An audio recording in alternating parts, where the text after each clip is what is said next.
नुआइसे और मोती स्थल ओगुन थाना में जो है तो गाइस अभी सावन का चूड़ी लेने आए हैं इसके लिए। वाले ना दिला दे ले ले ओके कहीं मेहंदी भी चाहिए जो जो लेना है ले ले आज मेरा तरफ से।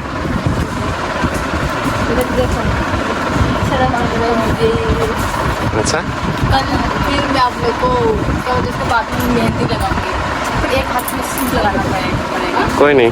फिर एक ऐसा दुकान का है तो मेरे साइज का मिल ही नहीं रहा है।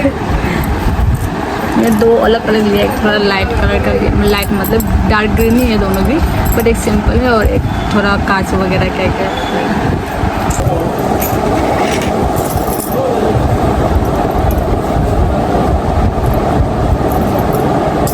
तो फाइनली मैं मेहंदी इधर करने लगा है बाद में रात को लगाऊंगी सोची। और ये देखो मेरी चेन